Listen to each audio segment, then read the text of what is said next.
ដោយសារមានបងស្រីណៃស្គាល់ទេស្គាល់គាត់តាបងស្រីណៃម្ចាស់បរ៉ែនល្បីទូទាំងប្រទេសកម្ពុជាយើងហ្នឹងគាត់បានជួយថវិកាខ្លួនឯងចំនួន$200ប៉ុន្តែគាត់បាញ់300នេះគឺដើម្បីឲ្យជនលោកគ្រូ100ដើម្បីជួយអ្នកដែលគាត់ប៉ះកាត់បន្តទៀតហើយមានបងប្អូនយើងជាច្រើនអញ្ចឹងសូមបងប្អូនទាំងអស់គ្នាមើលជាមួយខ្ញុំនឹងបោកថវិកាជាមួយគ្នាថាតើបានជូនបងប្អូនស្រីអញ្ចឹងតោះបងប្អូនស្រីអ្នកបោកហើយខ្ញុំអ្នកមើលនៅក្នុងកងធនាគាររបស់ខ្ញុំថាបងប្អូនយើងគាត់បានបាញ់មកខ្ញុំចំនួនប៉ុន្មានហើយព្រឹកមិញយើងបានទទួល$160ហើយណាអញ្ចឹងយើងបោកសរុបចុងក្រោយឲ្យគាត់តោះតាមដានវីដេអូមើលទាំងអស់គ្នាបងប្អូនមើលទាំងអស់គ្នាថវិកានៅក្នុងកងរបស់ខ្ញុំគេបាញ់មកអូនឯងមានកាសចូលមានទូរស័ព្ទហ៎តបោកចាំបោកលុយថាបើតើបានប៉ុន្មានបងប្អូនយើងគាត់ជួយនេះព្រឹកមិញថ្ងៃនេះនេះបងប្អូនមើលទាំងអស់គ្នាពីនឹងរហូតដល់ក្រចំនួន$300នេះបងគាត់បងស្រីណៃគាត់ជួលនេះអានេះក្រុមនេះយើងបាញ់ហើយណាឥឡូវនេះជាថវិកាបងប្អូនដែលបងប្អូនយើងគាត់បាញ់ឲ្យលេខទី1គឺស៊ូសុភ័ក្រគាត់បាញ់ឲ្យ$10អូន$10ហើយសាលកុង$15វណ្ណាសៀន$3សាមានឈុន$20អ៊ីនសៅបងប្រុសគឺជាប្រធានទីបឋានខេត្តកែបគាត់បានប្រមូលថវិកាមិត្តភ័ក្តិគាត់នឹងចំនួន$152.50បូក12.50ឈ្មោះកុងគៀអឺងបងស្វ័យរដ្ឋា$10សុផារ៉ាត់ឆយ$10សុករ៉េតអង$100វាសនាទឹក$10ដែនផារិន$25ច័ន្ទដៀបនូ$5កុសលសុក$20ឡាយវណ្ណា$20បងប្រុសគាត់នៅកែបសុធីគុណរី$5ច័ន្ទសុផា$10វ៉ាន់ថនស៊ីន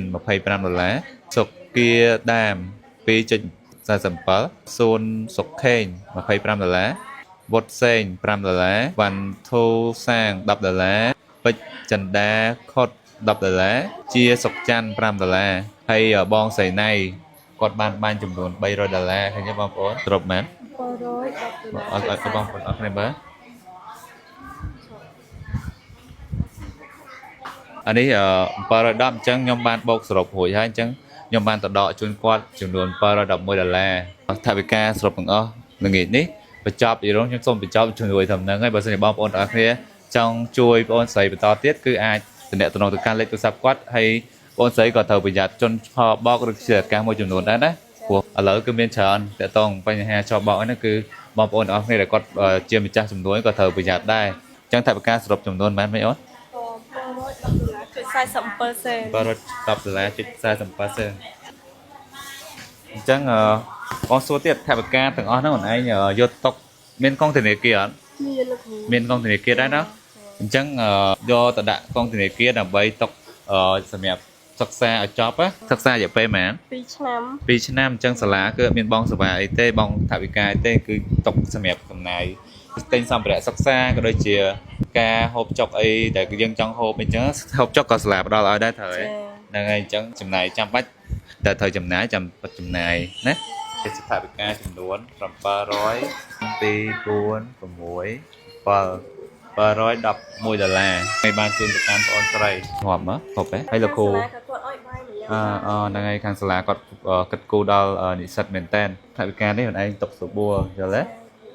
ຕົកដាក់សុបួរហើយខ្ញុំសូមបញ្ចប់ជំនួយត្រឹមហ្នឹងហើយបើសិនជាបងប្អូនអរគ្នាចង់ជួយគាត់គឺអាចតំណទៅគាត់ផ្ទាល់ទៅហើយអរគុណដល់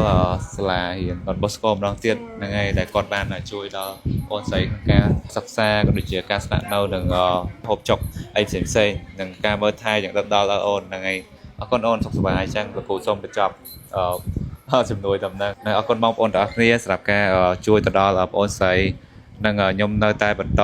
សកម្មភាពមនុស្សធម៌នេះបន្តទៀតតែយើងធ្វើនេះគឺមិនមែនយកបងស្រីធ្វើជាអាជីវកម្មឬក៏ធ្វើជា